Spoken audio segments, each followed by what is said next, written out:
নমস্কার, আড্ডি রান্নাঘরে আপনাদের সকলকে স্বাগত। আজকের রেসিপি পালং শাক দিয়ে ইলিশ মাছের মাথা। এখানে পালং শাক, বেগুন, আলু কেটে নিয়েছিলাম ভালো করে ধুয়ে। আর ইলিশ মাছের মাথাগুলো ধোয়া, যা যা শুকনো লঙ্কা, তেজপাতা, ডালের বড়ি, জিরে। ডালের বড়িগুলো তেল গরম করে ভেজে নিয়েছি। এবার জিরে, তেজপাতা দিয়ে কাঁচা লঙ্কা কুচি তেলে দিলাম।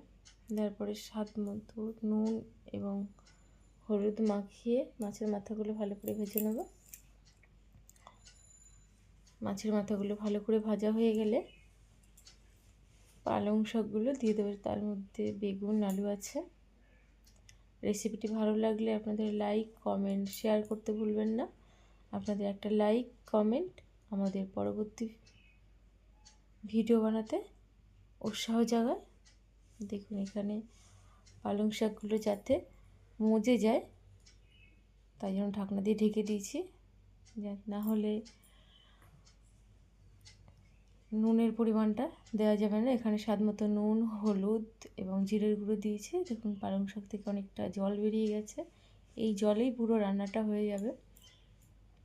এখানে একটু এক্সট্রা জল দিতে লাগবে না, কারণ পালং শাকে প্রচুর পরিমাণে জল থাকে। যে কোনো সবজি বা শাকে এই শাকের জলেই আলু, বেগুন সমস্ত কিছু সেদ্ধ হয়ে যাবে। এখানে ভালো করে নেড়ে আবার একবার ঢাকনা দিয়ে ঢেকে দেবো। দেখুন কতটা পরিমাণে জল বেরিয়ে গেছে সবজি থেকে, শাক আর বেগুন থেকে। এবার প্রায় মজে এসছে। ভালো করে নেড়ে চেড়ে শুকনো শুকনো করে মাখা করে নামিয়ে নিতে হবে।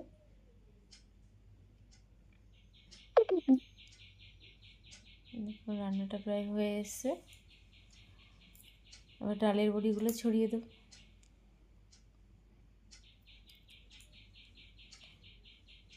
পালং শাক, ইলিশ মাছের মাথা দিয়ে কে কে ভালোবাসেন খেতে অবশ্যই কমেন্টের মাধ্যমে জানাবেন।